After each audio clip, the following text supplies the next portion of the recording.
स्वदेशी भावना से ओतप्रोत हमारा परिवार, सभी सदस्यों को मेरा नमस्कार। आदरणीय सुरेंद्र जी की संकल्पना से हमारा परिवार अस्तित्व में आया और हमारे संयोजक श्री प्रवीण जी बाधवा जी, मैं आपको भी मंगल कामना देती हूँ, शुभेच्छा अर्पित करती हूँ।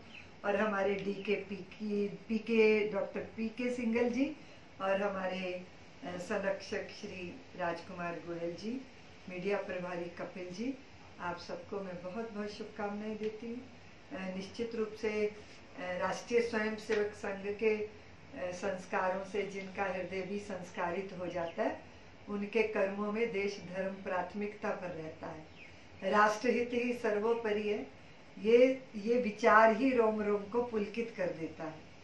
आपने मुझे कहा कि मैं हिंदुत्व से राष्ट्रीयत्व की ओर का विषय आपके सामने रखूं। श्री राम जन्मभूमि पे मंदिर निर्माण का 5 अगस्त को प्रारंभ होने जा रहा है। उस खुशी को भी मैं आपसे व्यक्त करना चाहती हूँ कि साधना व्यर्थ नहीं जाती है।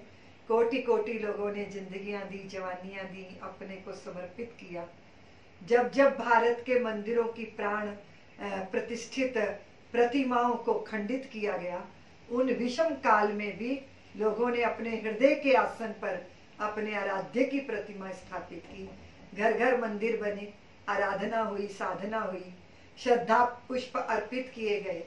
गुलामी के काल में भी हमने अपनी चित्त चेतना को गुलाम नहीं होने दिया। कभी दिल्ली दरबार के चरणों में जाके लोटपोट नहीं हुए। समान भाव के साथ हम समानांतर सत्ता स्थापित करके जिए। बल्लवाचारी जी के चरणों में उन्होंने समानांतर सत्ता स्थापित की, द्वारकाधीश भगवान की। तुलसीदास जी ने कहा, हम चाकर रघुवीर के पटो पड़ो दरबार, तुलसी कहाँ होएंगे अब नर के मन सबदार। संतों ने कहा कि संतन को कहाँ सीकरी सो काम, आवत जात पनैया टूटे बिसर जात हरि नाम।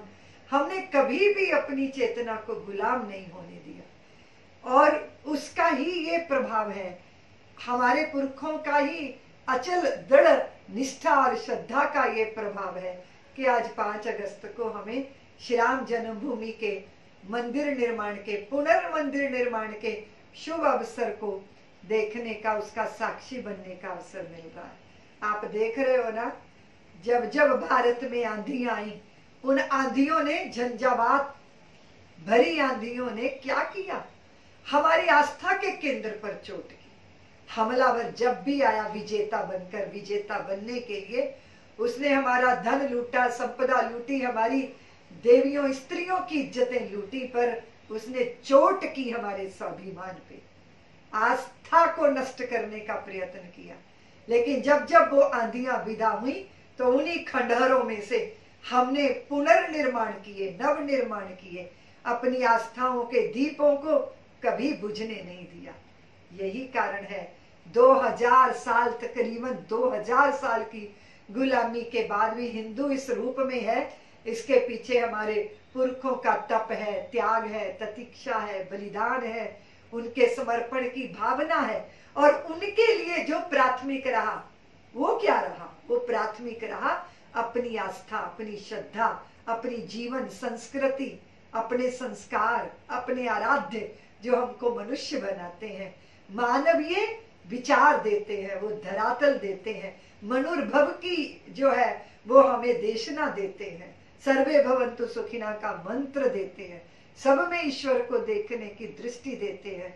आप तो जानते हो ना कि नैन ज्योति अंध थी, हृदय की आंख बंद थी, चाह दर्शनों की किंतु दिव्य दृष्टि मंद थी, अधूर को अदृश्य निराधार देखते रहे, पार में खड़े खड़े अपार देखते रहे। वो ज्ञान दृष्टि, वो भक्ति का प्रवाह, वो कर्म की निष्ठा, जिसके कारण आज हम हिंदू इस रूप में यहाँ इस भाव के साथ विराजमान है। लेकिन क्या आपको लगता है कि आजादी के बाद हमने उसे पा लिया जिसको आजादी के बाद पाने का सपना था? वहां आप थोड़ी दुविधा में आ जाओगे। आप देखोगे कि गुलामी के काल में भी हम आजाद थे और आजादी के काल में भी अभी हम कहीं ना कहीं गुलामी की मानसिकता के शिकार हैं। हमें दूसरे के कल्चर के कचरे को स्वीकार करना बहुत गौरवान्वित लगता है, लेकिन अपनी विराट संस्कृति के मूल्यों पर चलना हमें दकियानूसी लगने लगा।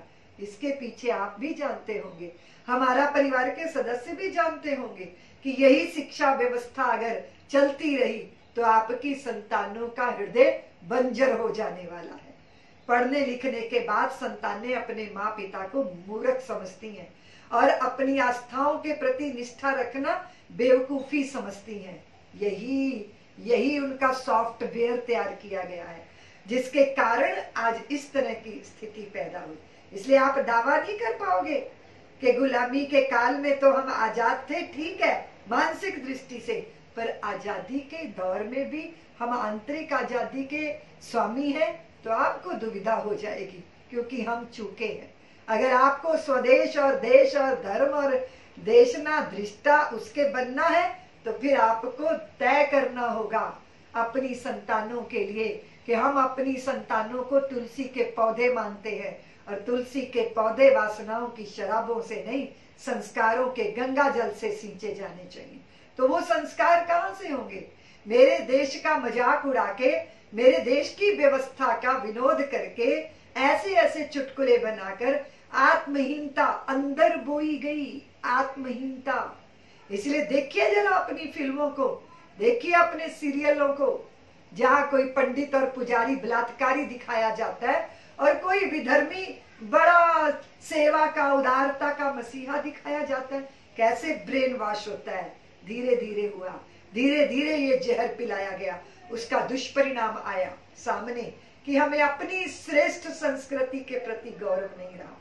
इसलिए आपकी संतानों के सुपरस्टार फिल्मी दुनिया के वो लोग बन गए जो सिर्फ पर्दे पर बस और बिजली का, प्रकाश का, ध्वनि का खेल दिखाते हैं। वो कहाँ गए जिन्होंने सीने पे गोलियां झेली, भरी जवानी अपनी राष्ट्र के लिए समर्पित की?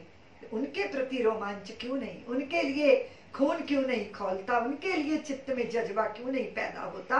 क्योंकि माहौल नहीं है, वातावरण नहीं बनाया गया। इसलिए मैं समझती हूँ हमारा परिवार के निर्माण का भी तो यही लक्ष्य होगा कि सबके हृदयों में भाव जागे, देश हो, धर्म हो, निष्ठाएं हो, जीवन के उदात्त भावों को प्राप्त करने की चाह हो। महानता बातों से नहीं आती। रितंबरा को आपने सुन लिया, सराह लिया, इससे कैसे बात बनेगी? ये तो शब्दों की बात है, और किसी को सराह लेने से, किसी को सुन लेने से तो बात नहीं बनती, उसे तो जीना पड़ता है, जीना पड़ेगा ना उन आदर्श महापुरुषों के जीवन को। प्रभु राम को आप ले लीजिए, कितना बड़ा प्रसंग है, सत्ता मिलने जा रही है, और कितनी विचित्र दुविधा है और कितनी विचित्र घटना है कि अयोध्या से निकलने का आदेश हो गया। निकल गए, वो धर्म के राज्य से निकल गए प्रेम के राज्य में, और फिर कोलों को, भीलों को, शबरियों को, सबको गले लगाने का सौभाग्य अर्जित किया। बता दिया उन्होंने कि साम्राज्य कैसे बनाए जाते हैं। साम्राज्य देश की सीमाओं से तो निश्चित होते हैं, पर जन जन के दिलों की सत्ता पर जब आसीन हुआ जाता है, और वो बलपूर्वक नहीं हुआ जाता, वो तो प्रेम से ही संभव है, वो तो करुणा से ही संभव है। ऐसे मेरे प्रभु राम ने अपराजित पौरुष का परिचय ही नहीं दिया, अपितु प्रबल प्रेम की धारा को बहाया। शबरियों के जूठे बेर खाए, केवटों को अपनी बाहों में बांध लिया, त्यक्ताओं के आंगन में जाके खड़े होकर कहा, देवी उठो, तुम क्यों शिलावत बन गई हो? मुंह छुपाना चाहिए उस पापी इंद्र को।